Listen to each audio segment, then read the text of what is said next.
Tuesday, December 2nd, Carson City Parks and Recreation Commission meeting. Can we have a roll call, please? Chairperson Lehman. Here. Vice Chairperson Long. Commissioner Adams. Commissioner Cassiopo. Commissioner Coburn. Commissioner Curtis. Here. Commissioner Glenn. Commissioner Keever. Here. Commissioner McKenna. Here. A quorum's present. Okay, by the skin of our teeth, the quorum. So Commissioner Adams did contact us, something about he has to turn everyone's power back on because it's going off. So I know Commissioner Long is going to be absent, if not very late, and Commissioner Cassiopo will also be late. So we did hear from all of them. First item is if there's any public comments at this stage in the game not relating to the agenda. Anyone? Nope. Come on up.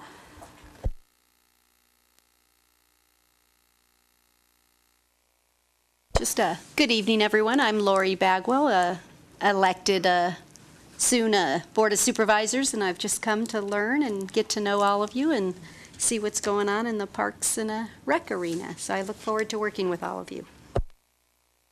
Okay, great. Yeah, welcome. I know Commissioner Curtis wanted to introduce you as a new supervisor, and so you have done that.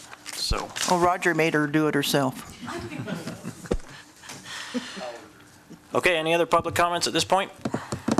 Meeting item number 1 is possible action on approval of minutes. These are the November minutes, which we did receive. Is there any comments on those minutes? Or are we ready to approve those? I'll move for approval of the minutes. Is there a second? Second. All in favor of approving these minutes, say aye. Aye. Any opposed? Okay. So we can move right on to meeting item number 2, modifications to the agenda. I don't have any modifications. Any staff modifications? No modifications from staff. Okay. Meeting item 3A. This is a possible action item to recommend to the Board of Supervisors that approximately 100 acres west of Flint Drive and Rifle Range Road is the new location for a disc golf course complex. This is Roger and Vernon. Thank you, Mr. Chairman. Wanted to share with you highlights from my staff report, then we can talk a little bit more about each individual site. But for those watching at home, on December 3rd, 2013, the Parks and Recreation Commission took action to recommend to the Board of Supervisors that approximately 60 acres near Flint Drive in East Carson City be designated as the site for a proposed disc golf course complex. And that was the drawing that we had looked at that particular evening. As everyone can tell, or maybe not so much tell, this area here in the lower left-hand corner that my cursor is moving around is the city's sanitary landfill. Directly north of that is the Pony Express model airplane park that's out here, and this right along here is the V&T railroad alignment. So that was the one that the commission recommended that 60 acres out of that area out there designated be set aside for a future disc golf course. Although a good site, our department has been looking for the past 6 months for a better location that would eliminate future conflicts with the landfill expansion plans and potential increased regulatory requirements that could impact the proposed disc golf course facility.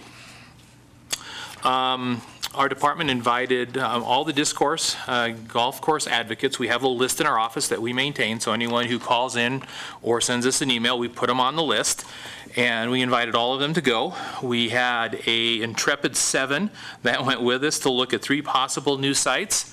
I will go through those sites with everyone in just a minute. And we did this on a Friday afternoon. It was a nice afternoon, and it was on November 21st that we did that. So anyway, let's quickly go through those sites with the commission. One of the sites we looked at was the area, let me orientate everybody again. This is in East Carson City. The proposed site, or the approved site that the commission has recommended, is in this location here. This is Highway 50, the red line that goes across the plan. Here is the east course of Eagle Valley Golf Course. Here is the landfill. City's landfill. This is approximately 100 acres. Flint Drive comes in right here and ends up at the landfill. So we would be, the property that we were looking at, or at least we went out and toured, was to the west of that. And the Rifle Range Road heads off to the south here by the water tank and eventually gets out to the actual rifle and pistol range. So that is the approximate area that we were looking at. It's approximately 100 acres in size, and that is one of the sites that we ended up looking at on our tour. One of the other sites we looked at was off of Prison Hill, just west of Prison Hill. This is Coons Lane, one of the roads you'll see where the cursor is moving back and forth on. That is Coons Lane. And at the end of Coons Lane, you have the water tank. This is an older picture. This water tank has been removed now, and it's a little further to the south with a brand new water tank. But what you're looking at there is, again, approximately 100 acres that we would be able to possibly look at the site, or as one of our sites. That was another one we took our disc golf course advocates to. And the last site, the third site, was up off of Kings Canyon Road. Again, watching the cursor, that is Kings Canyon Road through here. The Quill Water Treatment Plant is off to the northeast, kind of off the page here, but it's off to the northeast.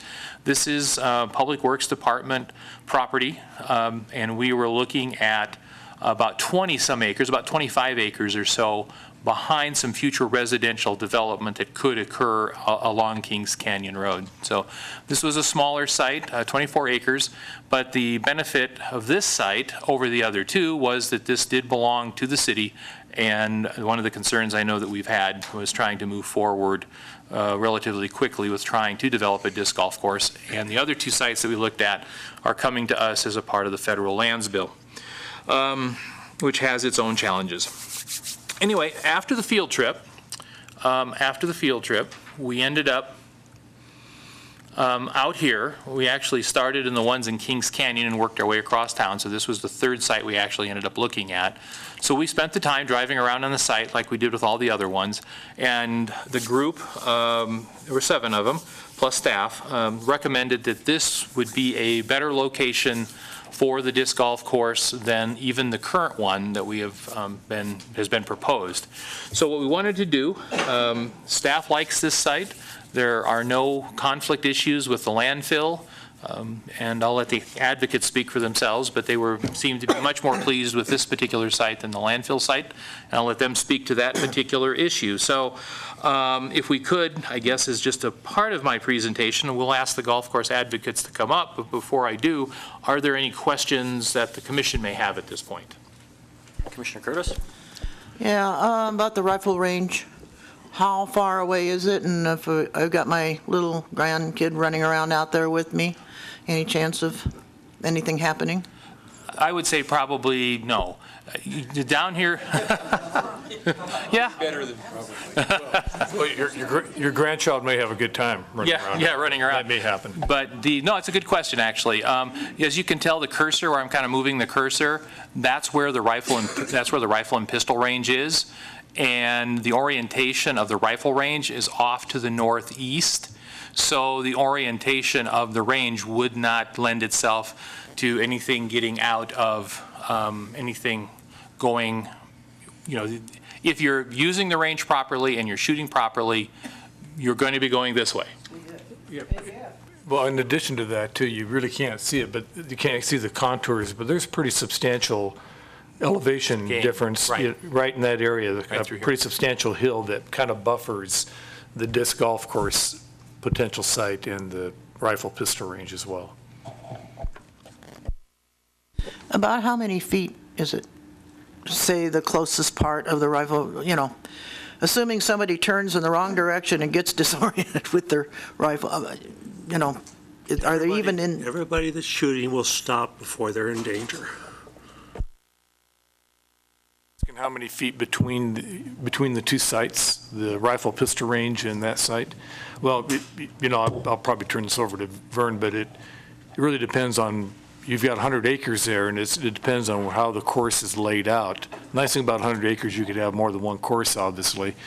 But there is probably, I don't know, it's got to be 1/8 of a mile, 1/4 of a mile. But More like a quarter of a mile. About a quarter of a mile? About a quarter of a mile, as a crow flies. Yeah. So that's pretty good rifle shot. Yeah.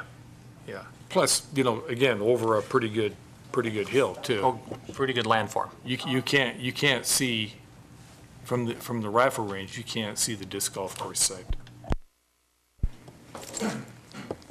Thank you. Commissioner Kiever? Thank you. Vern, this site is part of the federal lands bill, Yes, ma'am, yes. so there's going to be some lag time before it's signed over to the city? Yes, that's correct. And how do our friends in the disc golf community feel about that additional wait? Well, we'll let them speak to that. Okay. I don't want to speak for them, so. Concerned that they've been waiting so long. Right, and that's why we tried to pick another site that at least city, we would have control over, and that was the one off of Kings Canyon. That is our property. We could start developing right away. It's 25 acres, so it's a quarter of the size of what this site would be. So that was also another consideration, as well as some other topography issues. But when we did this again, we did want to offer them the opportunity is that if you didn't want to wait, you could go to this site, except it does have some limitations. And so anyway, those are the pros and cons. I mentioned in my staff report, each of these sites have challenges and opportunities. And that one, back to the one up Kings Canyon, I'll shift back to that one. It does have its limitations because you're only at about 25 acres. So the site off of Flint Drive is 4 times the size.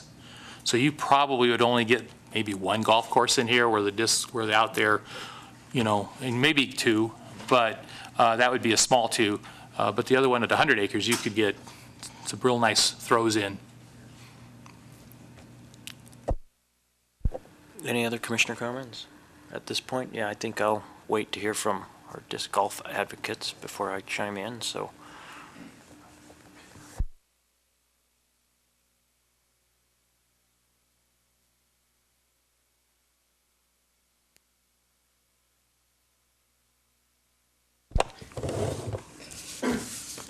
Hi, my name is Greg Swift. I've been here before in front of you guys.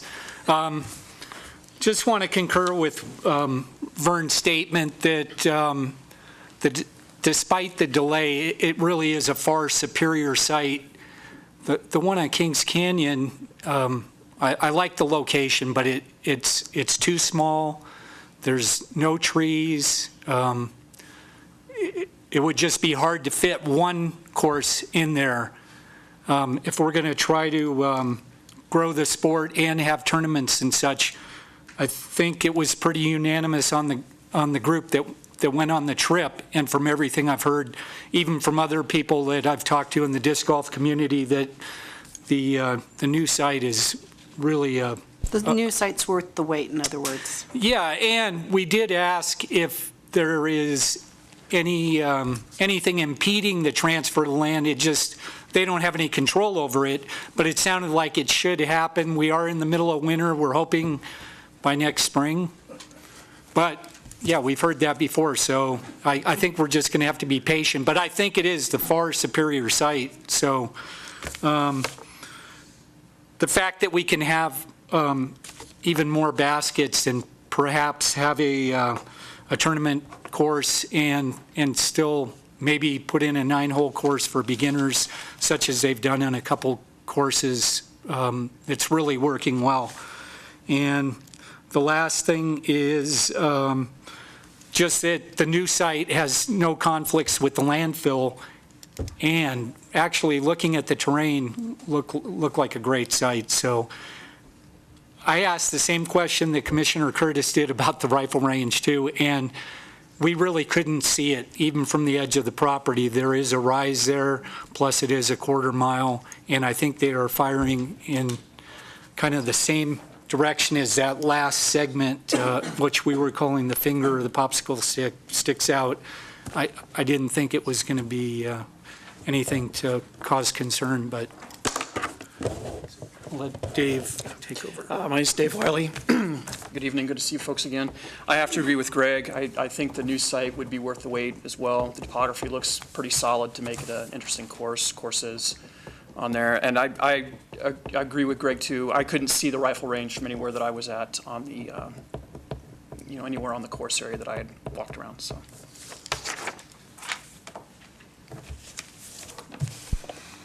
Okay, I mean, yeah, these three sites, I guess, are all kind of new to me.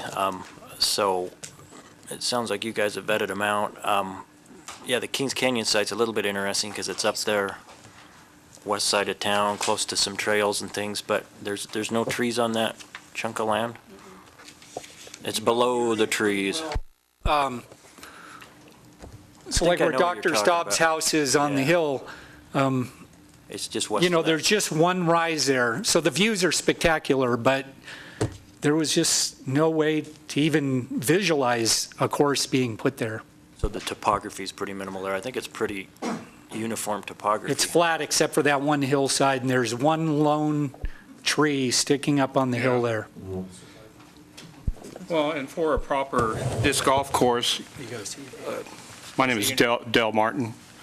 For a proper disc golf course, usually you need, for one basket, you need, for 18 holes, you need at least 20 acres. And the way it's set up, it'd be hard to fit 18 holes on that piece of property. Plus, just the location is hard to get to, is hard to find, where this one that we're looking at is right on 50. And you can see it from Highway 50. And if we had tournaments, people from Reno or out of the city can find it pretty easily. And it has a lot of ravines, and just the topography is awesome. Even more so than the other site that we looked at. So more so than the Coons Lane site also? Yeah. Okay, yeah. Yeah, Kuntz Lane, same thing. It really wasn't even close. That Quill property I could walk to, so I was very excited to see it, but I had to be honest, it wasn't even a consideration. Out of the three sites, the site they're talking about was unanimous that it was the best site for beginners, tournament play, bringing in tourists, So it sounds like it's unanimous amongst supporters and staff, so I think that's, I don't think we have to discuss it much more. Does anybody else want to discuss it much more? Commissioner McKenna. Given that this land isn't Carson City's yet, is there a way they could start planning? It's going to be Carson City's, I assume. Can we start doing this so that they can get to work this summer on it? We can get the planning started. Our hope is to get to the Board of Supervisors in January sometime for the board to kind of bless this location. We talked about actually starting to design a golf course on it. We just can't start construction. We've got to do some environmental clearances, some cultural clearances before we can do that. Actually let them turn dirt out there, but we can do a lot of the preparatory stuff, get board approval that this is the site, then move on to getting the golf course actually designed. Now that will also help us when it comes to cultural clearances, because once we send the folks out there who are specialized in cultural clearances, they will be able to know exactly where the golf course is going to be. So if there are some sites or some other things, it'll help them in their analysis and the report that we have to do. Once that report's been cleared, we can start moving dirt. Just trying to speed things up since there's been so many delays already. When we build trails, we sometimes build it on private, we sometimes lay the trail out on private land, knowing that the Forest Service will take ownership of it, and we do our clearances on private land, and then when title changes, it goes over with the land. I would just ask that you speed up whatever we can speed up on this thing. That's easy to do. Yeah.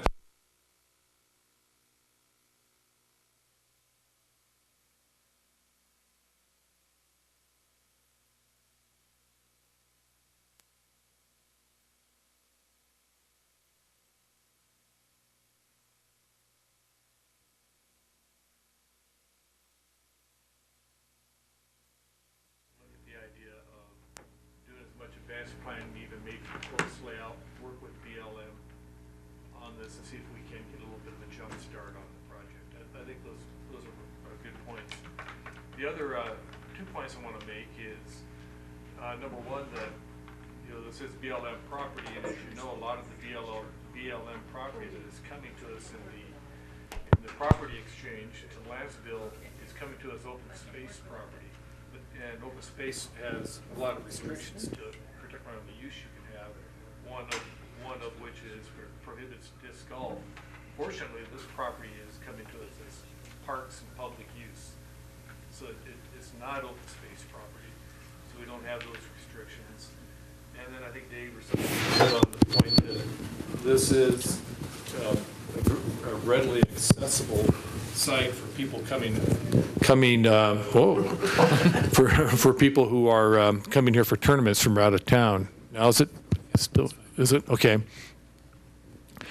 The other thing about that is it has kind of an advantage or a disadvantage depending on how you look at it. It's not really close to a residential area.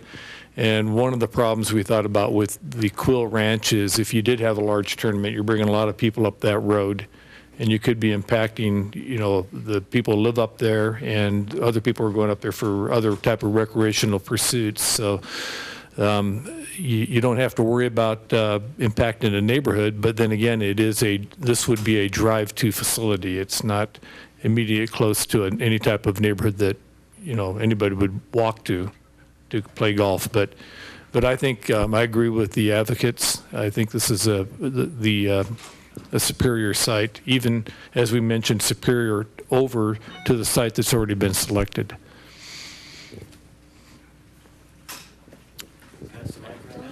Try your mic. I think it's. No. No? Oh, mine is. Okay, the question that I had, since we started this, as much as I want to see this proposal go through, I know there's a big interest in the community for this. But again, my experience in trying to put a dog park in, has a group formed, a 501c3, or has anyone been able to adopt you that is a 501c3 so that you could, and have you begun fundraising? And along those lines, Vern, I don't know how you prioritize your work. You probably don't. You just do it. But in terms of costs, you talked about, hiring or having specialists come out to look at some of these concerns. Is that a cost? And how much are we talking about to get this thing off the ground? And where's it coming from? All right. Send the mic back around. You guys want to stand next to me? Yeah, as far as my workload goes, I do what Roger tells me to do. There you go, we're back online. As far as some of these things regarding costs. Thanks, Mitch. Thank you very much, Mitch. Although they have not formed a 501c3 yet, this group has been very consistent and is growing. So we started off with a handful, and I think we got 16 or 20 advocates on our list that we contact regularly. So it's in the 16 to 20 individual range on that. And we've got this core group of about 7 to 10 that always show up when we ask them to, and they've been really good in supporting us and being, if you will, those expertise who actually throw the discs and know where the baskets are supposed to go. So I have great confidence in this group as far as when it comes to the design. The next level up is when we start actually designing the courses. That I'm dealing with a bunch of people that have seen a lot of courses and are experienced in this, and I'm very confident that we'll be able to provide a quality design of the course when we start that process. Right now, Roger has set aside in question 18 $10,000 for the cultural clearances that we're going to need to have for the project. That was last year, I think you put that in the question 18 budget line item. So at this point, that's Roger can speak to this too, but the idea is that it's probably a lot easier for these guys to go out and raise money for baskets and tees than it is for, you're going to hire a consultant. I'm going to give you $500 to go have paper made in a report, and so that gets difficult for them to do. So that money's been set aside for the cost of the cultural clearances. If there's any left over, we can certainly let them use it for material costs. But we're expecting, and again, Greg can speak to this, but we're expecting that once the site's approved and we have a design, that they'll start fundraising. Is that fair to say? Yes. We did some initial contacts with businesses, had some support for baskets. Then it kind of fell by the wayside with all the delays. So it's almost like starting over, but there is some community support. And again, like when he said, we can start moving ground. Remember, for the disc golf course, we can start the design or whatever, hopefully even just with the map, there's very little to be done. There's just metal sleeves that go into the ground. You know, we'll need to purchase good baskets, but I don't know what else Dave wants to say, but the main thing is that it's done pretty quickly once we get the okay.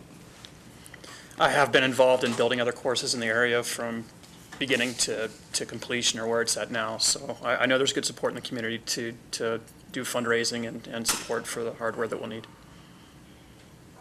Okay. Thank you. Yeah, I just want to make sure we're being consistent, because there are other groups that may in the future want to do things too, like this. And I think if we're consistent and say, yeah, that's fine, make sure you have, you know, what you have was a good number, you know, a core group of 20 is great. I mean, that's a very good number.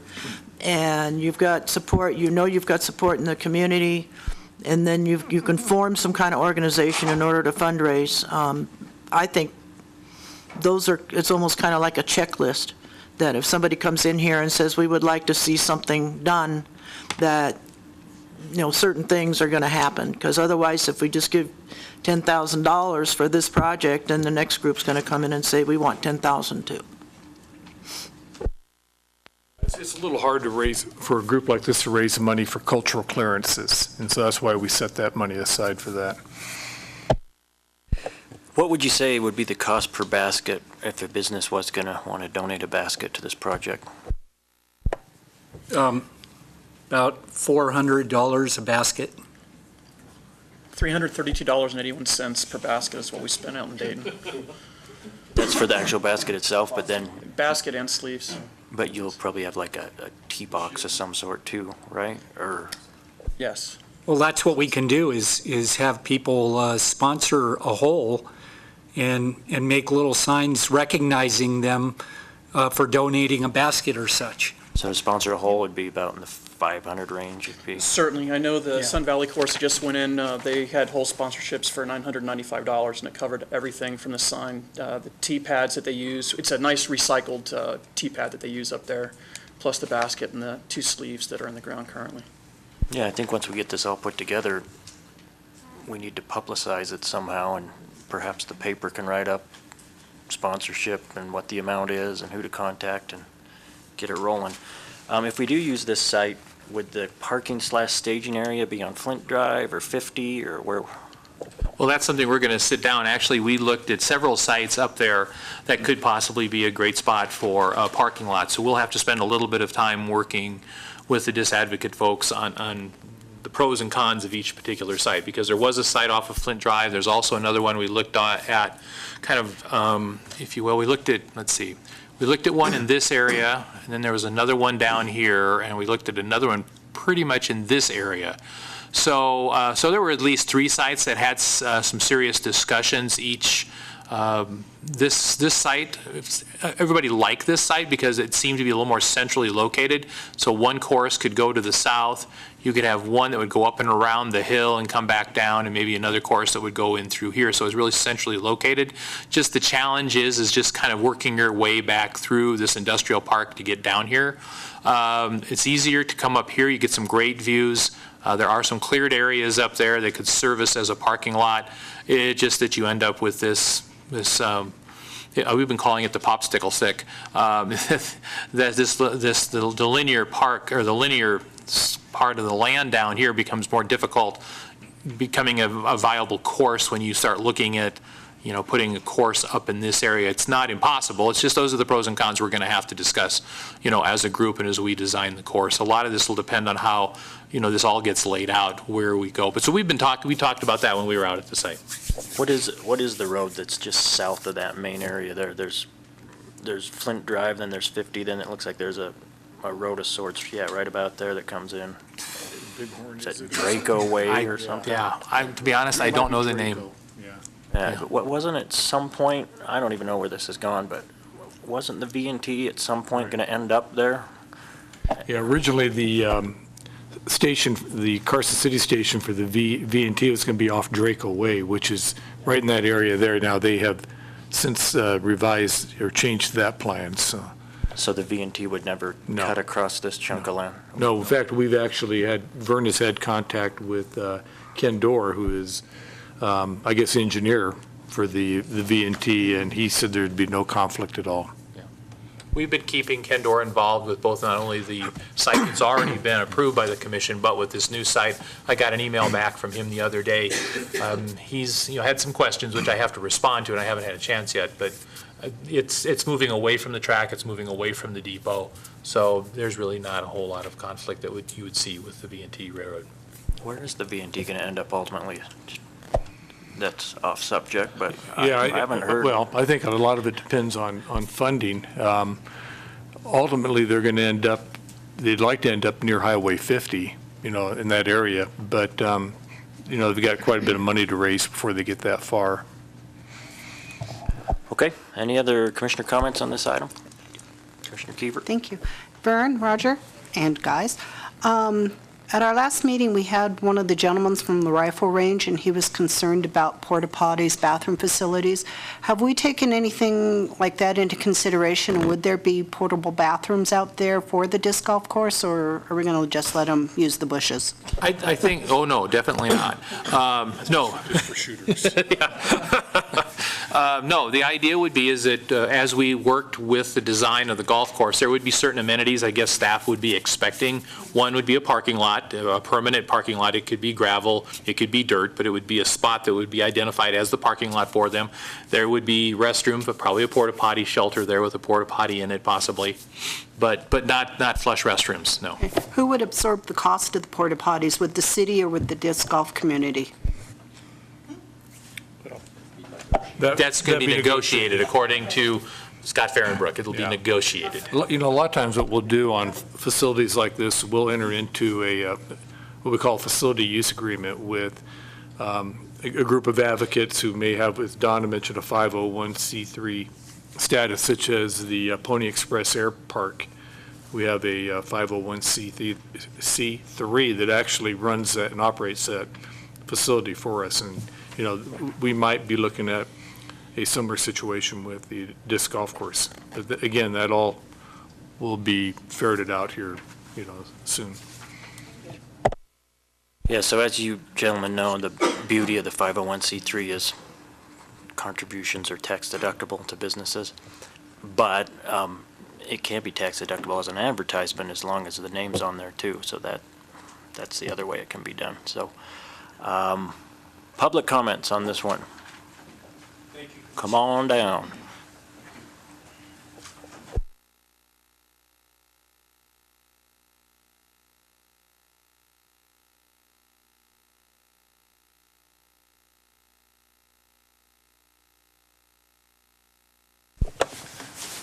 Hi, Robert Sullivan. I'm a disc golf player, but also have enjoyed 40 years of this community's parks and recreation, from kids to being a coach to now I'm vice president of the Model Airplane Club. And we're so happy to probably have neighbors. And we'd like to go on record with that.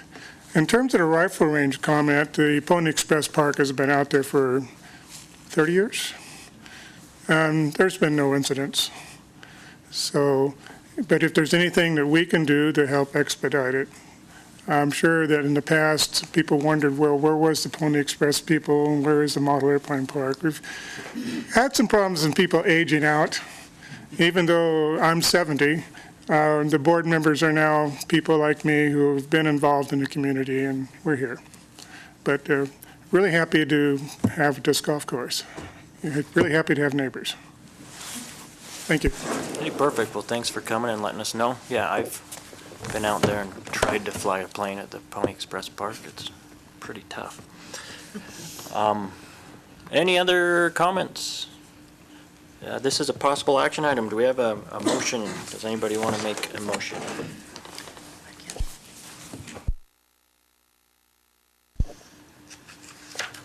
Anyone? Anyone? If I got something to read, I can't download my, Do we have any wording?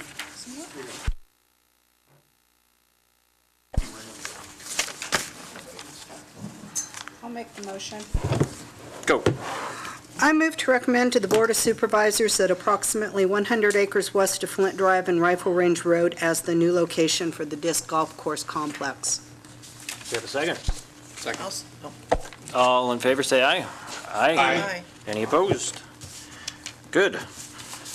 Perfect. That sounds like everyone's pretty content with that spot, so let's hope we can get it going.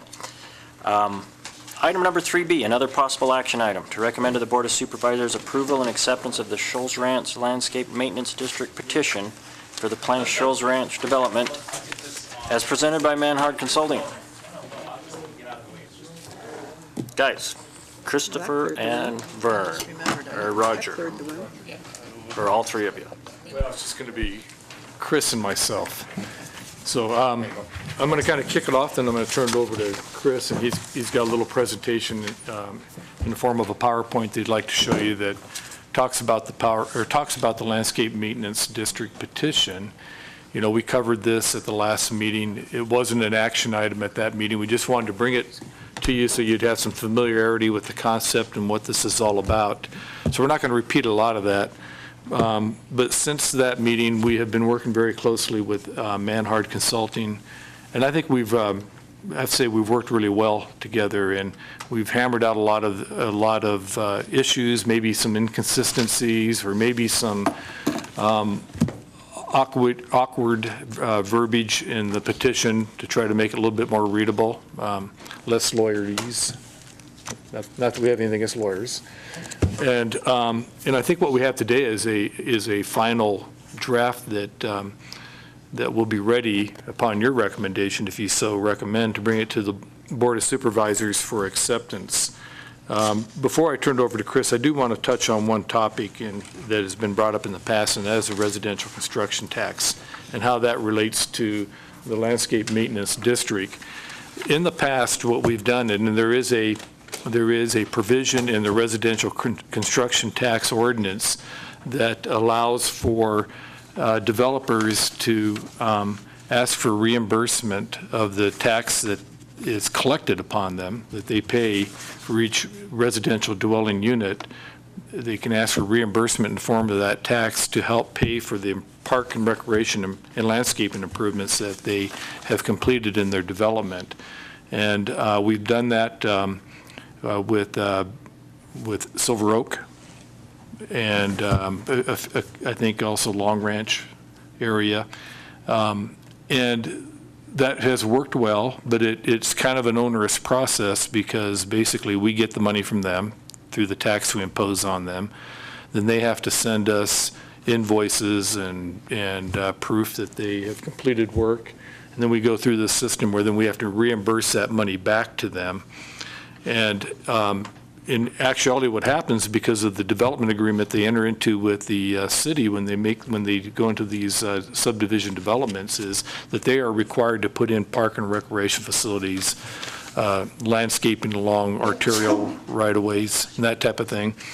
And so in actuality, they spend a lot more money on these mandatory improvements than they actually get back through the residential construction tax. And to give you an example, as you know, we're building a central park there will be a central park built in the Schultz Ranch development that's going to be about 4.6 acres.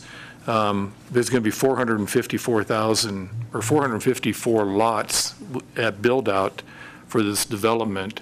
At $1,000 a lot, that's collecting $454,000. That's not going to even come close to paying for the development of that park, let alone the landscaped and park-like detention areas and the walkways and landscaped areas as well. So we're getting a pretty good deal with the developers through this process. So our recommendation is to simplify the process and not actually waive the residential construction tax so they don't have to pay it, and then they will directly build these improvements, and we won't have to go through the process of collecting the money and then reimbursing back to them. So with that, if there are any questions, I'll turn it over to Chris, and he can kind of go through the PowerPoint, and then if you have any questions or have any comments, we can have a discussion on the petition. So Chris? Chris Baker, Manhart Consulting, for the record. Just to kind of take you guys back, I can guess this is the third time I think I've been in front of you. The first was for the conceptual plans, which again was really our basis for the landscape maintenance district maintenance costs, and we worked with Scott and Vern and Roger to determine kind of the financial basis for the document that's been in front of you. And then last month we were in front of you with the draft petition, which we submitted October 1st, and then the comments now have been incorporated, and now we have what we're calling the final draft petition. So I'm going to do my best to condense this 70-odd page legal document into about a 10-minute PowerPoint. So bear with me. I guess the first thing is what's a landscape maintenance district? Since this is the first one in Carson City, I think that's a very valid question. As the language points out in Roger's staff report, a landscape maintenance district is a defined area within a future or existing residential development that has, by municipal ordinance, the ability to assess property owners for city maintenance of landscape improvements contained within the borders of the district. In short, the landscaped improvements contained in Shoals Ranch will be maintained and paid for, will be maintained by the city and paid for by the property owners that are contained in the master plan development. Second question would be, how are these assessments calculated? The assessments are based on the maintenance cost for the improvements and are assessed to individual property owners. When we were coming up with the concepts for this, again, we worked with Parks to determine what their real improvement costs would be. So there's a few ways to do these. In other jurisdictions, what we would do is actually just go to an outsourced maintenance team and say, how much would this cost to do?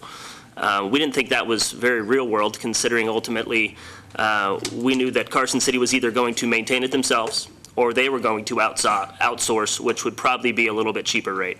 So to get good concrete numbers, we went directly to the source. The next thing is, how are the assessments collected? The assessments will be mailed to property owners with their property tax statements and will have the same force of law as property taxes. So when you get your tax bill once a year, your assessment for your LMD will be included in that.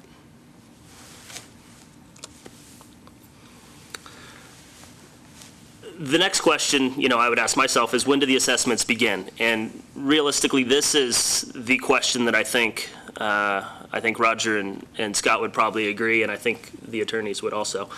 This was kind of the confusing part for all of this. In simple terms, it's, well, there's no need to tax anybody or assess anybody until there's something to maintain, right?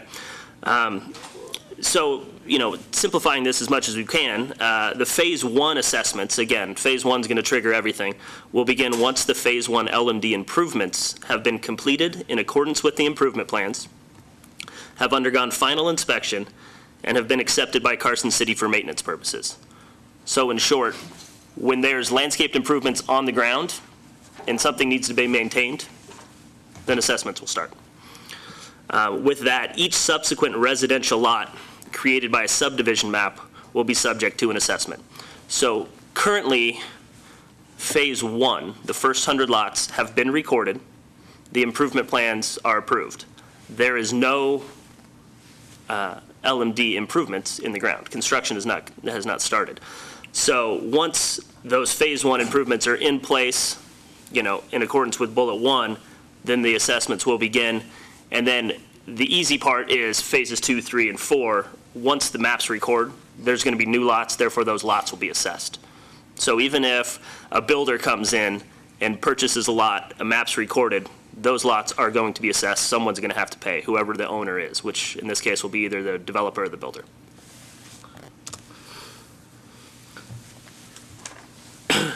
So I think most of you are familiar where Shoals Ranch is, but for those of you who aren't, south end of Carson, east of the terminus of Topsy Lane. What we have here is the Shoals Ranch LMD property, all of the properties included in the hatched area. So what you see is the backbone roadway, which is where Topsy ends and Racetrack Road picks up. You have that. You do have, some trail areas, some linear paths, which we're calling those, and then you have some detention park areas also. Phase 1, which is contained specifically in the Racetrack Road right-of-way and the adjacent common area. Phase 1 includes 67,694 square feet of landscaped right-of-way and common area. That is what is associated with the map that has currently been recorded, okay? And again, these conceptuals were all provided to you at a previous meeting. Phase 2 is very small. These are the westernmost linear path connections. These have no irrigation. Again, these are 17,378 square feet of linear paths. Phase 3 is really kind of the nuts and bolts of it. At Phase 3, the neighborhood park, the centralized neighborhood park comes online. So you have 227,456 square feet of park area. You have 11,265 square feet of linear paths. And then you have 40,730 square feet of landscaped right-of-way. So that is the secondary portion of the backbone of Racetrack Road. And then Phase 4 would be the final phase, which is the northern park area and what we're calling the gas line easement corridor. Again, there's a 30-foot wide gas line easement out there now. Obviously, we're not proposing to build on that. We've actually proposed to put a trail. So you get 66,417 square feet of park area and 42,808 square feet of linear paths. So with all that, we took the conceptual plans that we had, worked with parks to determine their estimated maintenance costs for that, and then had to work backwards to figure out what an annual lot assessment would be. So the ordinance required a 5-year build-out. For us, it made more sense with the current development agreement that's in place to have a 7-year build-out. So as you can see in this financial plan summary, years 1 and 2 are Phase 1.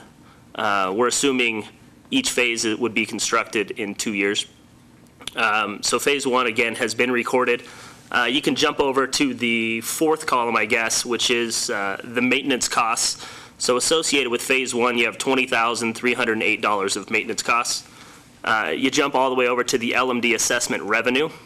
At roughly $210 a lot, you end up generating $21,011 in assessment revenue. With a starting balance of $5,000 as just a deposit by the developer to ensure any associated startup costs, which we really haven't identified any, but I don't think you ever want to start anything at zero. So we figured let's start with $5,000. You end up having an ending balance after the build out of Phase 1 of $20,691. So the trick is, as you can see, as Phase 2 comes on and finishes in year 4, you end up really generating some serious revenue. But when the park comes online in year 5 with Phase 3, a lot of that revenue is taken away because your maintenance costs, increase. So Phase 3 is years 5 and 6, and then Phase 4 would be complete at full build out at year 7. You still have an ending balance in the positive of over $31,000. Your total maintenance costs, as you can see there in column 4, are $218,716, and your annual assessment per lot is $372.22. So that is a yearly assessment per lot for maintenance purposes of all the LMD improvements. So again, you have a starting point of roughly $210.11, and an ending point of $372.22. As you'll see down in the notes, Note 2 talks about a 10% annual assessment until full build-out. What we really did was take full build-out and work backwards and almost decrease by 10%. We didn't think it was fair for people in the first phase to come online and have to pay their full assessment costs when actually they were only going to have the Phase 1 assessments. They shouldn't be paying for a park that doesn't exist yet. So we wanted to keep that number for the initial residents as low as possible, and then, you know, make sure that they knew that it was ramping up as assessments improved, therefore their costs would improve, or increase, I'm sorry. So I guess with that, that's kind of my quick and dirty of trying to summarize 70-odd pages of a legal document into a few slides, so. Yes, thank you. Just to make sure I understand, I don't know why I pictured this with, if I have a double lot or Taj Mahal, it doesn't matter in terms of my assessment that I'm going to be paying. It's based on your actual maintenance costs. Your actual maintenance costs are based on a per lot basis. Again, all the 424 lots are very similar in size.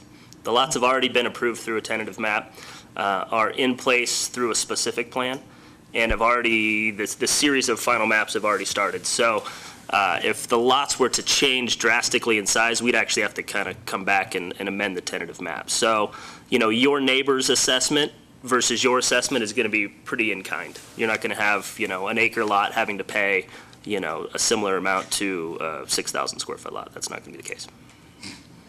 Okay. So then that $372 assessment, that's a yearly assessment. Does that go then forever into perpetuity, that it never ends? Correct. Again, these numbers are based on the projections based off of the concepts. These numbers will obviously be reviewed, you know, like as city contracts go out and everything. This is our stab at how it's going to function and what our estimated costs are going to be per assessment. You know, there is wiggle room allowed there in code because these real numbers could end up being cheaper, could end up being a little bit more expensive. I think we have a 33% you know, margin of error, but realistically, we've taken the steps to go to the source of who's going to maintain them and gone to the point where we know how much roughly it's going to cost to do the improvements. So we're pretty confident that these are a lot closer than 33%. And I may add to that Scott Fahrenbrook worked, you know, real closely with Manhart on this, and so the numbers we used are real-time numbers that, you know, numbers that are real-time costs for parks and landscaped and recreation areas right now.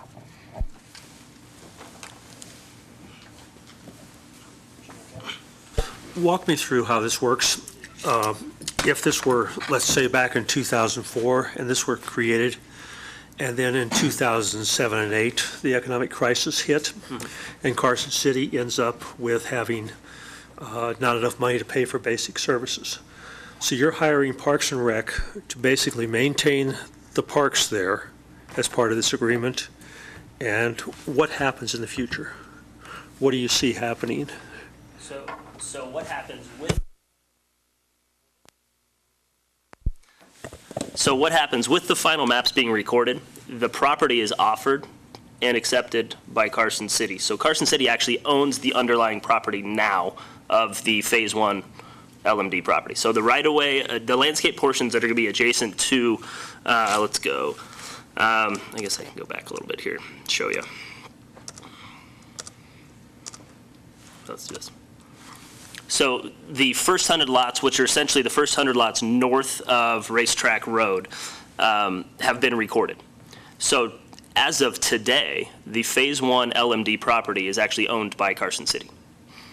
So the improvements, again, this is just for maintenance purposes. Once the improvements go in, which are going to be completely at the cost of the developer and accepted by Carson City is going to own the property, and the maintenance cost of the property will be generated through revenue of the assessment district. So as far as the burden on the city, there really isn't any, because the assessment of the LMD is paying for the maintenance, and Carson City has no burden of installation of costs. They're essentially getting free landscaped improvements, which will be maintained by the future residents. Another way of looking at it too, John, is that before we had the LMD ordinance, and as Chris mentioned, this is the very first landscape maintenance district that we have started, we may have built a park in a neighborhood like that, and maybe have used residential construction tax to build the park, which may or may have not funded all of that construction of the park. But then without the landscape maintenance district, we had no source of funding for the long-term maintenance of that park. So, kind of getting back to what you said, I mean, whether the development, I guess, was successful or not, we still had an asset there that we had to maintain without any funds generated to do so. Well, what I'm looking for, Roger, basically, is what is Carson City's requirement to maintain those properties? So I'm a homeowner down there, and I'm paying in my $200 a month. And I continue to do that through good times and bad times. But Carson City sits here, and they say, okay, well, we'd like to do something different. And so we're not going to maintain that park the way it was maintained originally. Does Carson City have the right to do that? Or is Carson City obligated to maintain this park at some unspecified or specified level in perpetuity? Well, the wording in that is a little bit vague in the ordinance and in the petition. It does say that, you do have in the back of your book, there is a Schultz Ranch maintenance plan, and it talks about the different levels of maintenance for turf and non-turf areas. But conceivably, I think what would happen is that if we get in a position like we were back in 2008 to 2010, where we were looking at having to reduce levels of service for not just, for in all aspects of the service we provide, including landscape maintenance. I mean, conceivably, if it came to that point, we would take a look at the maintenance we can afford. It says in the petition that the city will maintain the properties, in a, a good repair, right? It's kind of vague in the verbiage of it. But I guess if we decided that we couldn't afford to maintain it at the level we're at, then we'd take a look at the assessment and probably adjust assessment accordingly as well. Well, that's the question, is it would be nice for all of this to be laid out in a very simplistic form so that people understood that if for some reason Carson City has to lay off all the Parks and Rec employees like it did, or choose to, not have to, choose to lay off the number of Parks and Rec employees like it did, instead of laying off firefighters or laying off policemen. And these people are still obligated to pay because that's a source of revenue, and it can go and fund police and fire, even though it's designed to fund parks. I'd like to see that built in someplace where basically the city cannot say, we get both sides of it. We get to cut the maintenance, and we get to keep the revenue. I would like to see something that says, if the revenue is there, then the maintenance has to be at this level, and there is no way that Carson City can change that. Because actually what we're doing is entering into a contract with the people that buy homes there, that we're going to maintain their park in a certain way. That was a good point, and we don't have wording that type. We can certainly take a look at that, and we can talk to with our DA's office too about how can we put that kind of insurance in there. The other way of looking at this is that because we will have a funding source here, I mean, the flip side of this might be that number one is I was going to mention we can take a look at outsourcing it. We could basically lay off all the park and recreation employees. I don't advocate that, of course, but and we could outsource it. We could contract with a landscaping firm to maintain this property, with the assessments that we collect. That's one option. The other option would be to, you could say, well, at least this area has a funding source that it doesn't make sense to cut back on this area because you have a funding source for this. Now, as far as can that money be diverted to other city services, as you mentioned, such as fire department,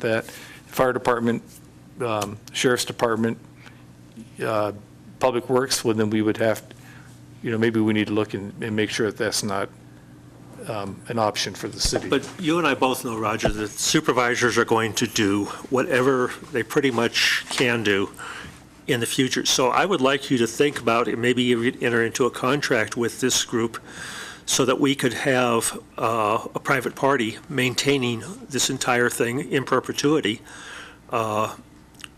Most likely the cost would be lower, and these people could enter into a contract with there's lots of residential areas that have their maintenance of their common areas taken care of by a private property through their homeowners association. Something that gets the city out of a revenue source and a obligation to expend, I think should be looked at. That is an option. There is the option of us outsourcing the landscape maintenance for these areas. In fact, Scott and I have had discussions that maybe even in that very first phase where it's that one little segment of what we call the backbone road, that it probably doesn't make a lot of sense for us to send one of our crews down there to maintain that area. It may make more sense to actually contract out that type of maintenance and then take a look at it as the landscape improvements evolve, whether it makes sense to continue contracting or if it makes sense for us to do that with our in-house forces. So then the question is as it's written now, where do these assessments go? Do they go to the city general fund or do they go to the Parks and Recreation budget? They go to the city general fund. Yeah, well then, I have to agree with Commissioner McKenna. I mean, these guys are paying regular property tax anyway, right? And then they're paying this, it's like a bonus tax that the city gets to do whatever they want with. Personally, that's a drawback for selling lots at that place, because in my neighborhood and every other neighborhood in the city, the parks are maintained with your property tax you're already paying. That was a mistake. These guys are paying extra. Yeah, well, in this case, the alternative would actually be a homeowners association, which the dues would probably be a little bit more if you break this down to a monthly number because of the, necessary insurance associated with an HOA. So, it's kind of, pick your poison. As far as, anytime with any of this, you're going to have necessary, landscape improvements, entry monuments, other things with a development of this size. So I totally see the point here. I mean, I understand, but like, let's say Silver Oak, they don't pay a landscape maintenance district fee. How was the city able to maintain all that stuff? Well, and that's exactly why we've gone to this system, because we've realized that's not sustainable to require the developers to put all this landscaping and build parks in an area that, again, we have no funding source to maintain it. So you kind of have, so you really have two options. You either don't make that requirement and you have neighborhoods that have very minimal landscaping and park and recreation facilities, or you develop an ordinance such as this in a system where you have, you actually make it a requirement that the developer put these types of improvements into the development, which we all know has a benefit to the city itself as a whole as being a more attractive city, and that you have a source to fund those improvements. Yeah, I guess I'm very confused. We saw landscape ordinance, and it went to the Board of Supervisors, didn't it, for approval? In other words, to the concept of creating landscape maintenance district has been approved? Oh, yeah. I know we've discussed it, but it seems to me though, and I'm sorry, I can't get my data up here, but if you're required to pay an assessment, and you are with property taxes, or you lose your home, and this has the same authority, then certainly the contract says the other side is required to do the maintenance. So as long as the property, as long as the 200 or whatever's coming in each year per lot, you're obligated, either your staff or by contract, to do, I'm not sure what the discussion's about. Well, I think, it looks like John's going to jump in here, but I think essentially you're correct. As long as we are collecting the assessment according to the development agreement that we have with the developer, we are required to maintain the property. the question becomes at what level, when, with what recourse, et cetera. And the only recourse and level discussions could be a court case, because there's no contract, there's no expectation that the city maintain anything. It gets back to the point is, No, there is an expectation that the city's going to maintain it. okay, I'll use a different word. Okay. Given the scenario that I used, that tax revenue drops dramatically, and there is no source of additional tax revenue. You can't raise taxes. And so the money is then going to be allocated to the things that need to be allocated to. This is exactly what happened in 2009, 2010. Police. Tax revenue from the subdivision? This revenue from this subdivision is tax revenue. It goes to the general fund. But It's it just can't- like any other money. There is an obligation that the city do maintenance It's on on their, all parks, including this one. it's on their property tax bill. In other words, if their property tax bill is $2,000 and it's going to be $2,300, they're going to have to pay it or they're going to lose their property. That's correct. So I don't know, there's not going to be a loss of revenue. But in terms of the level of service, isn't there something that's going to be outlined that says you're going to mow once a week or something? We have levels of maintenance that standards of maintenance that we'll be performing. Now, I think what John is saying, he's not so concerned about the revenue going away. He's concerned about where does that revenue go. If the city said, you know what, we're in a financial crisis here, and we're going to take that money, we're going to give it to the fire department because they need it. Well, let me back you up a step. Go ahead. From the general fund, So now, they might violate an agreement. They might violate an agreement in the process of doing that. The other thing is that our budget is going to be built around the revenue that we receive. Part of our budget is half of its expenditures, the other part is revenue. Our budget's going to be built upon that revenue. If we came to a situation where we had to lower our level of maintenance for those properties, then we would be incumbent upon us to take a look at the assessment at the same time and adjust the assessment accordingly. So, I see all the points here, but if it seems like the way you could solve the whole problem here is put a paragraph in the 70-page document that said all monies raised by this assessment will be dedicated to maintenance to Shell's Ranch, period. So that the monies collected have to be spent on that development, have to be. Well, and that's the other part of that. A special fund within the general fund could be established for that.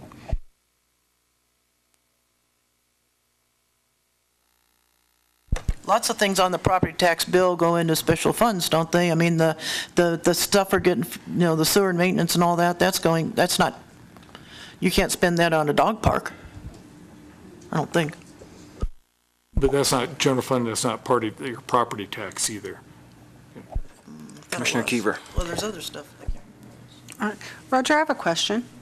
This goes through. Parks and Rec is going to be responsible for maintaining that park out there.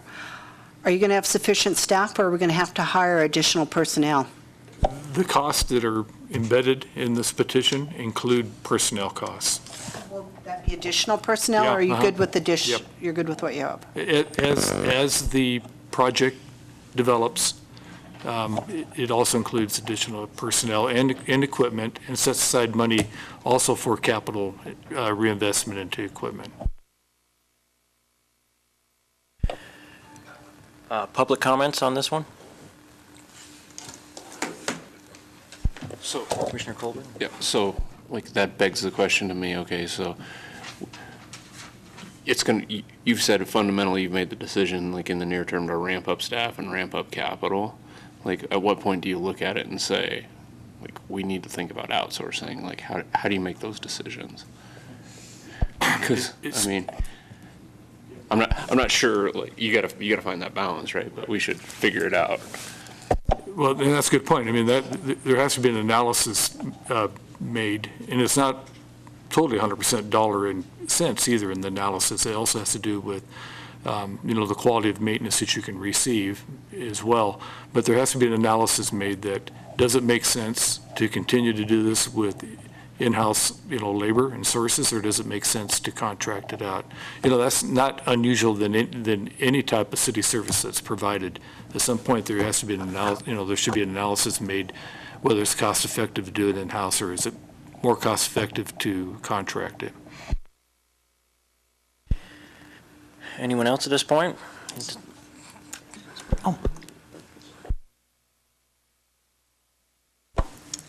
Lori Bagwell, just a question. Is there built into that document a cap for the homeowner so it can't just escalate to $700 a year and then to $1,000 a year? Is there escalators is there a committee from them that comes and meets like a homeowner's that maybe they want to take a section out because it's becoming cost prohibitive? What are the safeguards for the property owners within this? I would say it's going to go both directions, and so I would just like to say there probably should be some protections in there for the homeowners. Again, this is going to be a living, breathing document. It's really going to be based on what the actual maintenance costs are in the future. Again, we're forecasting at this point, which will obviously have to go to the Board of Supervisors. And I'm guessing as an interested party, 424 residents might show up at the Board of Supervisors. But again, the way this foundation is laid is your assessment is based on the maintenance costs, and that's it. So unless inflation goes up so drastic in the maintenance business, I don't see those costs escalating. And I'm guessing as Roger talks about with potentially outsourcing some of that, those costs could actually go down. So again, I think we can look at, maybe adding some language into the development agreement or the petition portion that has a cap. I think that's not a bad idea. And I definitely agree with Commissioner McKenna on maybe, in the document, it is in there, protection for a level of service. There's a maintenance plan in there that is part of the document that, whether it is Carson City Parks or whether it is an outsourced company, there's a level of service and an expectation that, $372 per unit are being charged per year, and therefore we want to make sure they're getting what they pay for. That is included in here, but I think, maybe adding language or expanding on some of the language that talks about, if there is a dip, make sure that these funds can't be directed to other city services is not a bad idea. Chris, why don't you go back to the financial plan, that slide.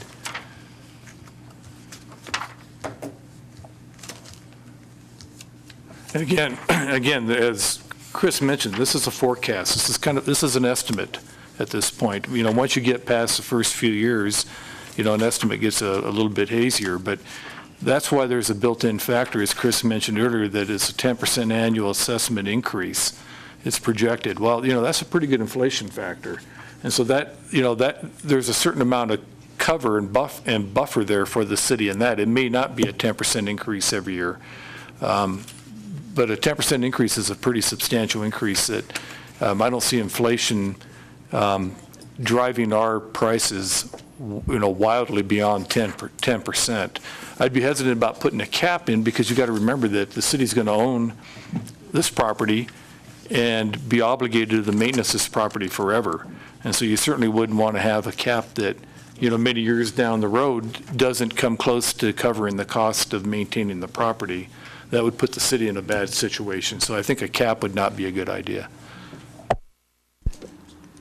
Yes. Couple of questions. First of all, there is a fund balance.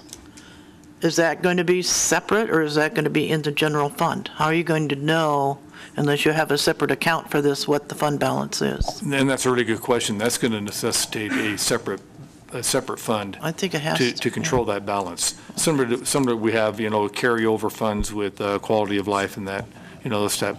And of course, that fund balance could be used, it's really to get you started in the next fiscal year, but it could also be used as, as money in case you need additional capital expenditures to replacement of playground equipment, restrooms, or, those kind of things.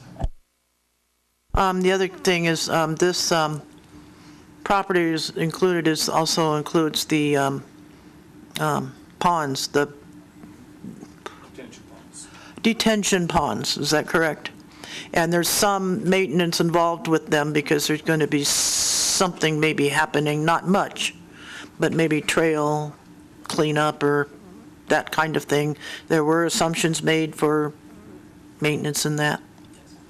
I just wanted to let you know at the end of the meeting, under future agenda items, I'm going to ask that we, some months down the road, have a discussion about these detention ponds, because I think there's an awful lot of them and there's going to be more, and I hate to see unused potential there. So just to let you know, I'd like to do that. Well, we have a really large one on the south end of town in conjunction with the freeway project, too. So then I guess where I'm still a little confused, I understand the point here, but there's going to be 424 lots that build out. I know property tax on each one of those lots will be $2,000 or better. So the city's going to have an extra $1 million a year in revenue, but the city needs more to maintain this area. What's the city going to do with that extra $1 million? It's all going to go to public safety? Isn't the reason we pay property taxes in the first place to have our parks and things maintained? I think our property taxes here are high, very high. And so these guys are going to pay even higher property taxes, in a nutshell. Lucky them. Pretty much studies have shown that the money collected in property tax doesn't pay necessarily for the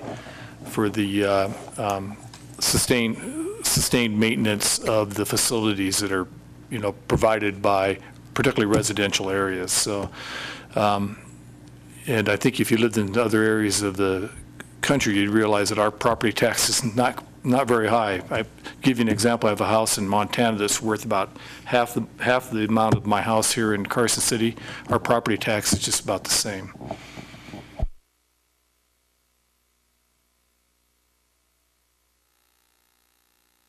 Commissioner McKenna.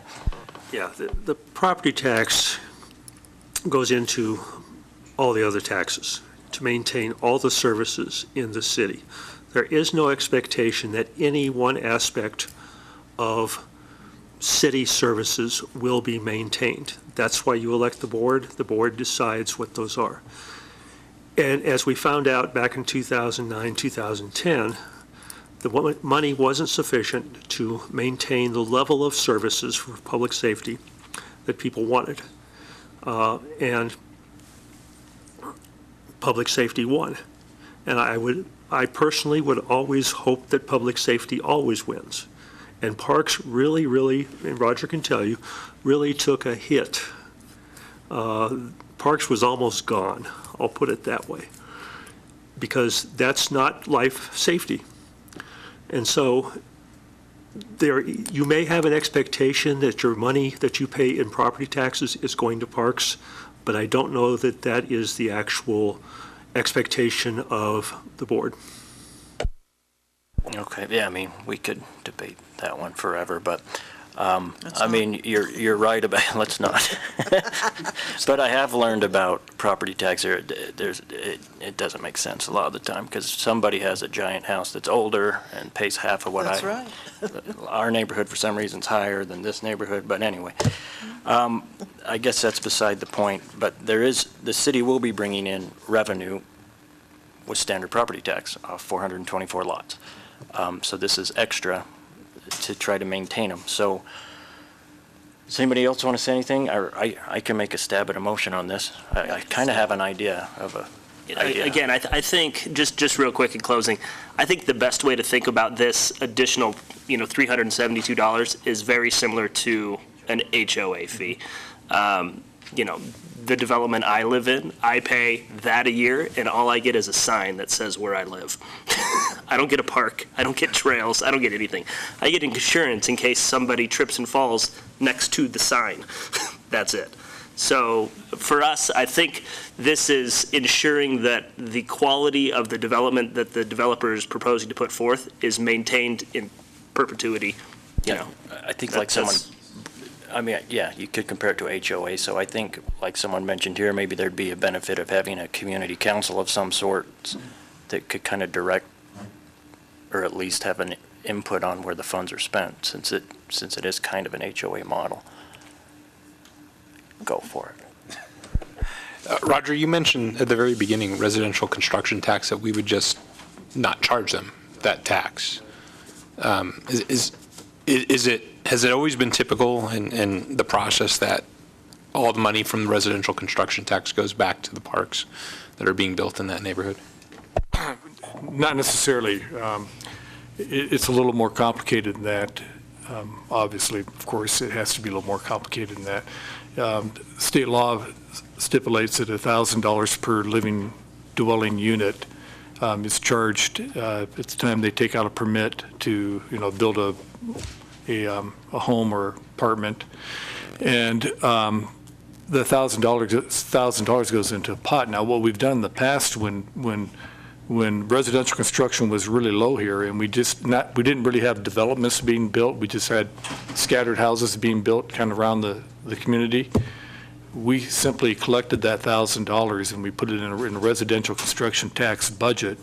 We'd bring that to the Park and Recreation Commission on an annual basis to decide how we were going to appropriate that money, what projects we were going to fund with it, and then that'd go to the Board of Supervisors. In the case where we have a development, typically what happens is that money is collected from that development, and then again, as I mentioned earlier, used to reimburse the developer for the improvements that they made into it. And so it's been, when the economy hit the skids and residential development was way down, we were collecting very little funds in residential construction tax. We were just basically banking what we were collecting and using it for projects. Now, the way the law is written, the way the NRS is written, that it goes back into the neighborhood from which the money was derived, the tax was derived. But Carson City, in their ordinance, and I think they also got permission through the state legislature that they had declared Carson City as one neighborhood. And so the money can be used anywhere within the corporate boundaries of Carson City. If we don't collect that money, is there a risk in the future that a precedent's being set? Well, there may be. I think we'd have to handle each incident on its own case and its own merit. In this case, where we're building a fairly substantial development in our community, I think it really makes sense that we want to promote these improvements. Of course, the developer wants improvements too because it makes their property more attractive. But it seems to make a lot of sense rather than going through the game of collecting the tax, getting verification of their work being done and the money they spent on completing the work, and then reimbursing the money back to them is a very futile exercise. And it seems cleaner to just kind of, at this point, waive the tax, knowing that the amount of improvements that they're going to put in this development is going to far exceed the tax that would be collected anyways. I think we'd have to treat it on a case-by-case basis. So does anybody want me to make a stab at this? Yes. Okay, so it's gonna be long, so now listen. I make a motion to recommend to the Board of Supervisors approval and acceptance of the Shoals Ranch Landscape Maintenance District petition for the planned Shoals Ranch development as presented by Manhart Consulting, with the stipulation that monies raised by the proposed assessments be dedicated solely to maintenance of the proposed Shoals Ranch development.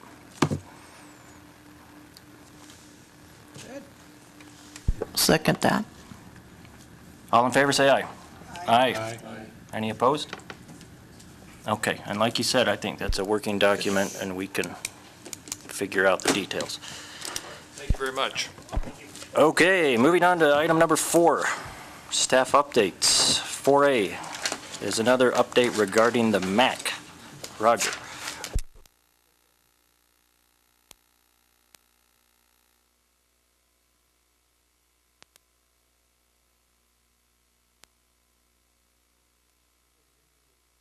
In your agenda packet, there's a little email from Jim Morris, who is you've met Jim. Jim came and spoke to the commission here a while back. He is the project manager for the MAC project. And I thought we put this in there to serve as sort of an update. We were hoping to have the 100% review and the plans brought to the Park and Recreation Commission for this meeting.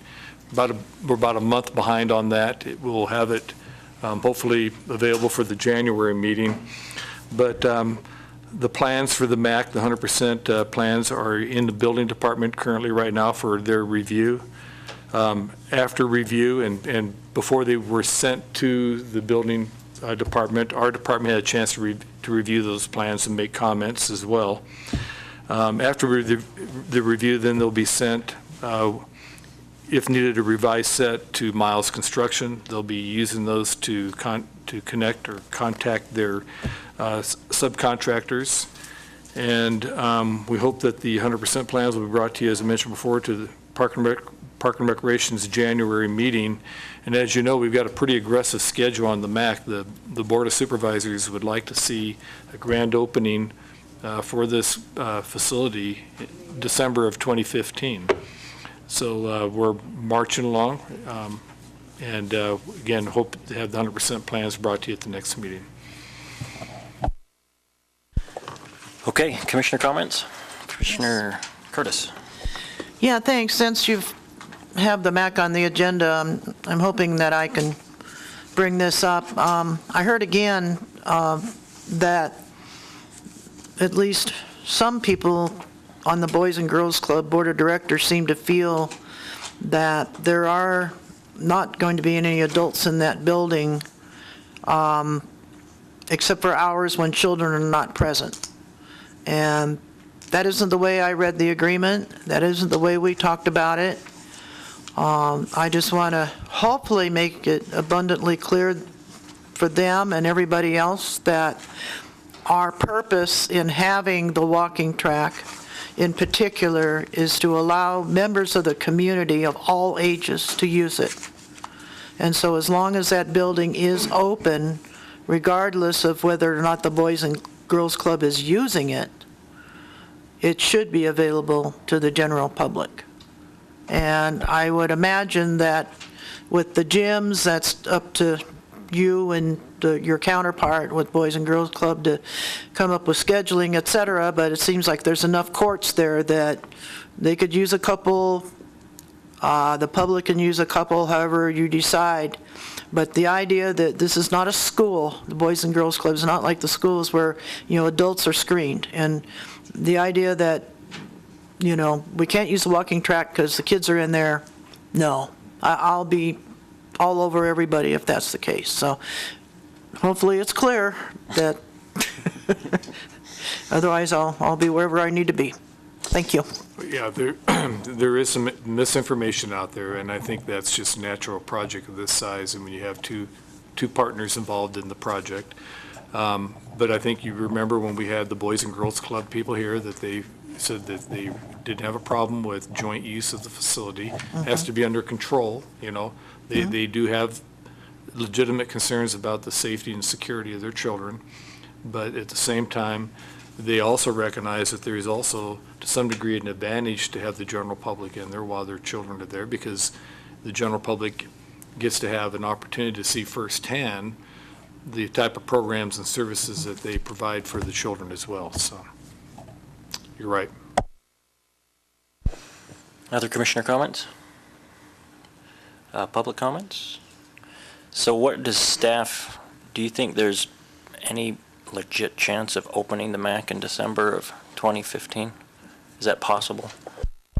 Well, I would say it is, yeah, that's the goal. That's what we're shooting for, and I think that's the expectation of the Board of Supervisors, to have a grand opening at that time. So the construction of that entire facility could be done in a matter of 7-8 months? It could probably be done anywhere from 9 to 11 months, take a look at it. Commissioner McKenna? I think the bond sold yesterday, 13 million, so money's there, just will. Good. Okay, that was an update only, so we'll move on to 4B. Okay. Which is another update regarding the Ash to Kings Trail Project. Roger. Okay, you have a staff report that Ann Bollinger, our natural resources specialist, put together on this. And this is regarding the Ash to Kings Canyon project. Just want to go over a couple points. As you know, that project is progressing.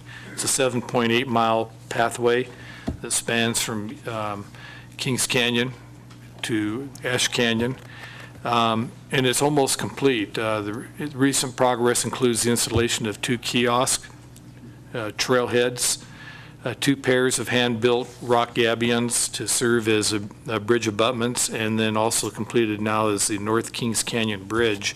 And there are photographs in your agenda, and we have Verna's showing photographs of that project in its progress up on the screen. We hope to have the final component of the trail system, which will be another bridge very similar to this, spanning Ash Canyon Creek, completed by the end of the year.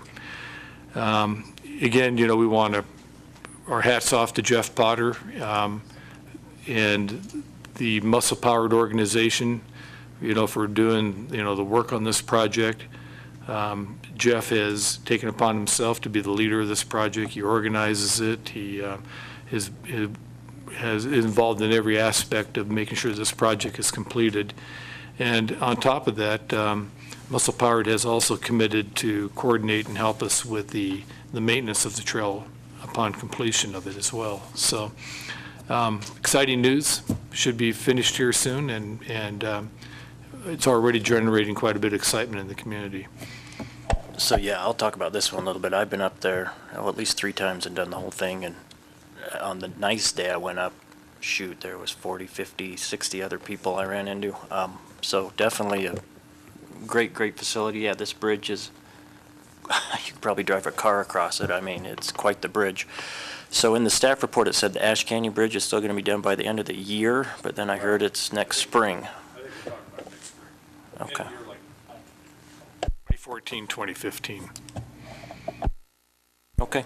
Yeah, I mean, this certainly a wonderful facility. So when you do a whole loop, just FYI, when you use the roads, it's almost 13 miles. And rumor was that there's an idea of doing a half marathon on the loop, which would be right about perfect distance. Yeah, and just an awesome trail. So that's just been a real good thing. Has there been any discussion at all? We kind of thought about this a little bit of what the trail's going to be named. Is it forevermore going to be Ash to Kings Trail, or has there been any thought on that? Ash to Kings Canyon Trail is kind of the working name that we're using right now. It doesn't mean it's going to be the name forever. The nice thing about it is it does kind of tell you where the trail is, particularly if you're familiar with the area. But who knows? I mean, it depends on if somebody else comes up with a name that they'd like to nominate for that trail. We'd have to go through the same process we do with naming any public facility. And then at both ends at the trailhead where these new kiosks are, there's a small little parking area. But like Kings Canyon Road in particular is getting pretty rough. Who maintains Kings Canyon Road? It's not the city. Is it the Forest Service? The Forest Service maintains that road. Yeah, so I guess at some point, can we request that they, I mean, I don't think a passenger car could make it up there anymore. It's in pretty rough shape. We've had ongoing discussions. Forest Service has been a really good partner on this. This bridge is actually on Forest Service property, and the kiosk and trailhead at the waterfall trail is also partially on Forest Service property too. So they've been a good partner. I'm sure, we could have talks with them about, about improvements to the maintenance of that road. Yeah, I think that would definitely be a benefit, because getting to these trailheads is almost impossible for a passenger car, which means you got to go the whole 13 miles. Commissioner McKenna.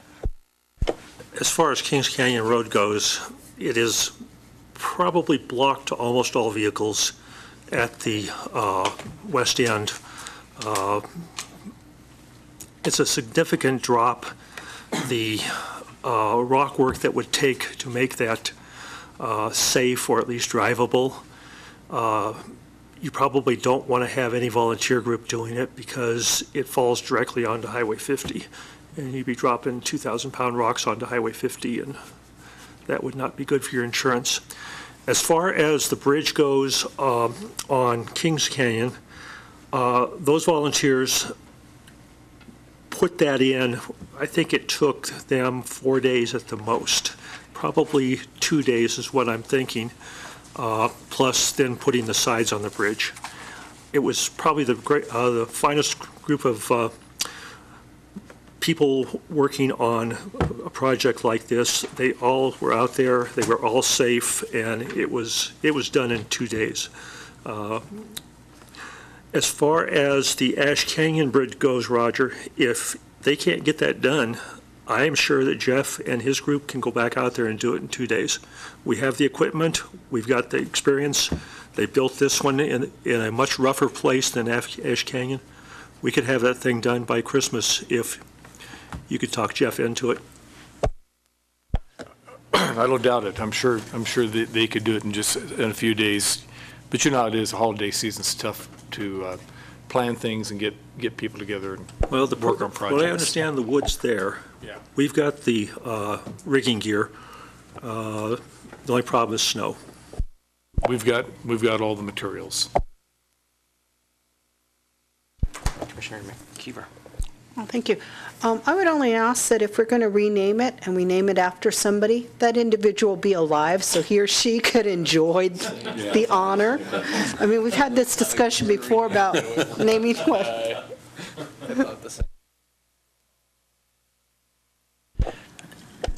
I may be in between park commissions or something. It seems to me it may have been another place where I served on one, but that was not allowed. You actually had to wait for the person to die. We have rules or regulations or something regarding naming? We have rules and regulations stated in a city resolution, but I don't have it in front of me. I think you have a copy of it in your binder. You may refer to it when you get home, but I don't think that there is a rule that the person has to be deceased. Roger, this is a Forest Service trail. I imagine the Forest Service naming rules would have to be applied to this. I would imagine there'd be a number assigned at some point. Most Forest Service trails have a number. I'll give you an example, the Tahoe Rim Trail. All right, that took almost 12 years to get named. And the Forest Service had to approve it all the way back. I mean, it's Forest Service land, Forest Service naming rules. Yeah, I don't think this commission would be spearheading naming that trail anyway, as it wasn't hugely our project. It'd be more muscle powered. I've kind of talked with folks there, and they have floated some ideas on different names, but yeah, they'd have to go through the process. This is a jumping subject, but when you're out there in the forest, you think about what the next project is, and these guys would like to build a trail up Ash Canyon over to Hobart Lake, maybe connect with the Rim Trail. The other concept that came up that maybe the Parks and Rec would like to get involved in is a Carson City Rim Trail, a trail around Carson City. I think on Thursday's agenda we have an item with the Forest Service that's going to free up the ability to build a trail down Clear Creek. But trails are not just fun and not just good for health, but I think they're also a future in Carson City. People who ride mountain bikes like to have trails. People that walk like to have trails. People that run sometimes even like to have trails.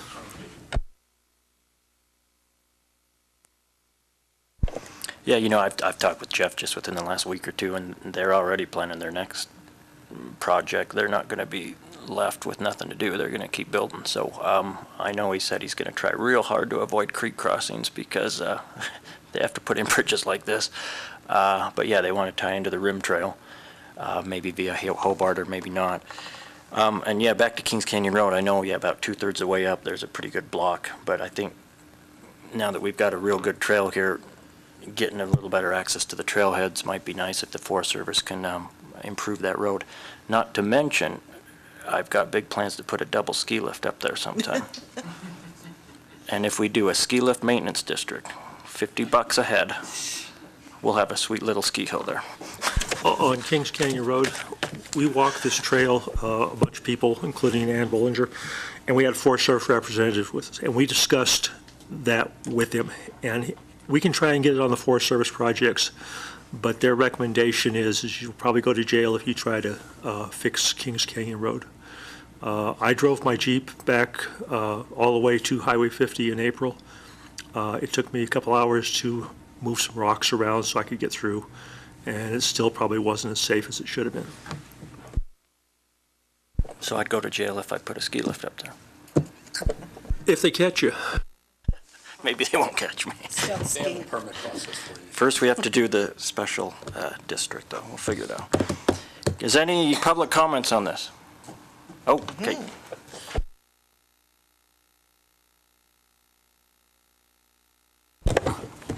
Greg Swift, and I just have a couple quick comments. Again, Potter's been recognized, but it's amazing the organization that went into that. I was involved on the bridge. Commissioner McKenna is to be congratulated also, but watching the grip hoist in action, moving those timbers down, and how safe the effort was, and like he said, it was only 3 or 4 days work, but it was well organized, and now I've biked and hiked that trail, and it's, real good. I'm not an avid biker, but it was easily doable. Was it fun to build the bridge? It truly was. I've been involved with the old guy work crew, and I can say we get a lot of enjoyment, not only hiking it and biking, but the work part wasn't too bad either. Sean, it's like 14 and a half miles if I go Longview up Kings Canyon and around. So, it's a pretty good workout. And the last thing is that road. Why did they put a kiosk up by the hairpin if they're not going to make it accessible? You can go as far as the kiosk, but you cannot go up to Highway 50 on it. Oh, okay. Well, will they improve up to the hairpin at all? That's what we're suggesting. Okay. That's what we're suggesting, to talk to the Forest Service and see if they could improve the maintenance. I just of the didn't understand kiosk. why a kiosk, if it's kind of hard to get there unless you just walk the road. Yeah, we wanted to have a designated area for a trailhead and possible, place for future information too regarding the trail systems. Well, thanks, Commissioner McKenna, on the help too. Yeah, so yeah, just to reiterate, the road, not far past where the pavement ends, there's no way a passenger car can make it. So we're talking about hopefully getting improvement up to the kiosk. But right, beyond that, you're on your own, right? You're on your own. The kiosk at the waterfall trail too, they've improved it. It's pretty nice stone and everything. Yeah, but this has, anyway, I'll just again say this is what a great trail this is. I took my boys on it. They were both loving the whole way. One thing I've noticed a lot at night now is you see headlamps up there quite a bit. So people are doing it at night, whether that's good or bad. It's getting lots of use. Okay, so we'll move on to item number 5, which is members' announcements and requests for information. Any member announcements? Commissioner Kiever. I just wanted to remind everybody that the state and city Christmas tree lighting will be this Friday. Yep. And there's also going to be the empty bowl, or what is that program called, where you buy a bowl for $12 and the local restaurants will fill it with soup as many times as you want, and all the proceeds go to fish. In addition to that, there'll be free ice skating at the ice skating rink for children 12 and younger too.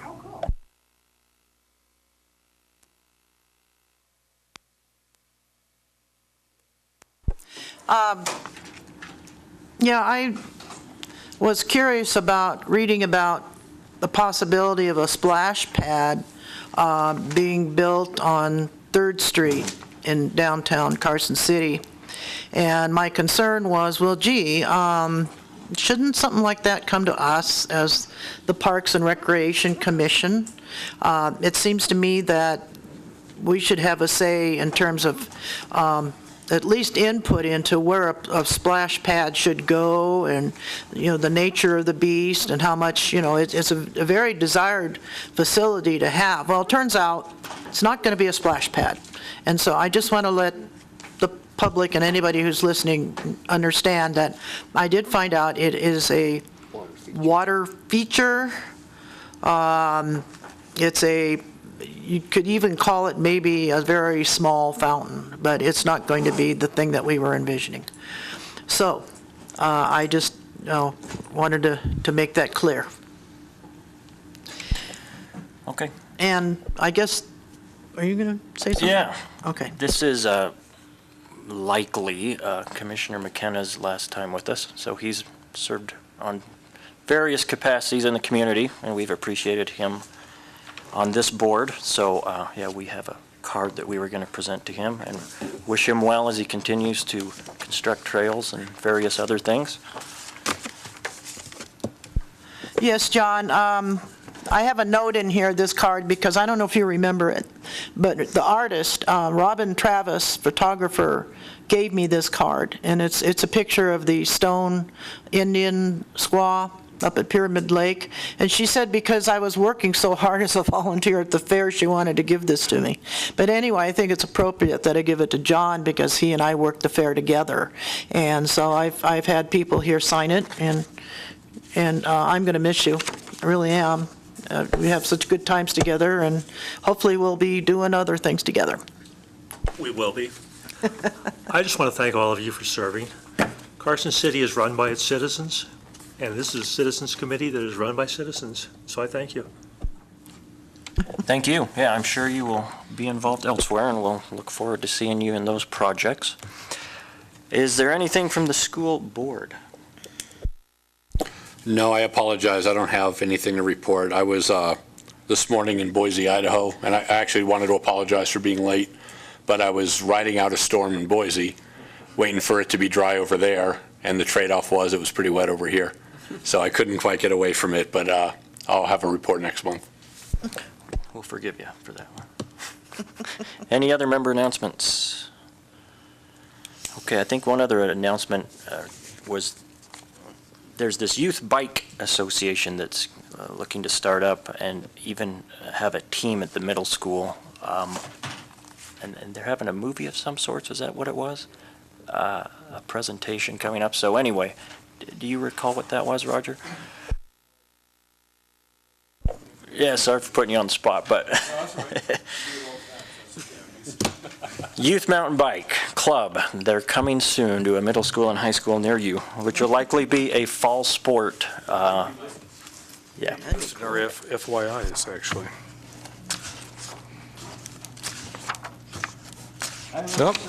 Nope, it's not. Future agenda items. Is there anything that needs to be a future agenda item? Commissioner Curtis.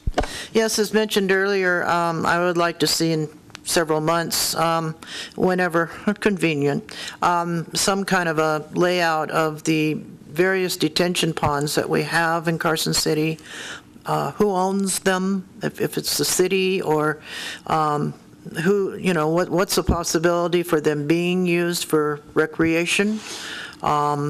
I understand the nature of the beast, you know, the whole purposes of them, for them to fill up with water, and if that happens, you know, well, maybe they can be used as something there. But would like to get an idea of what they are and what the potentials are so we can make the public aware. Okay. Gosh, future, I would imagine we are going to have an update on disc golf at some point. Is something we should probably do. Anyone else on future agenda items? Are there any public comments? Okay, do we have an action on adjournment? So moved. All right.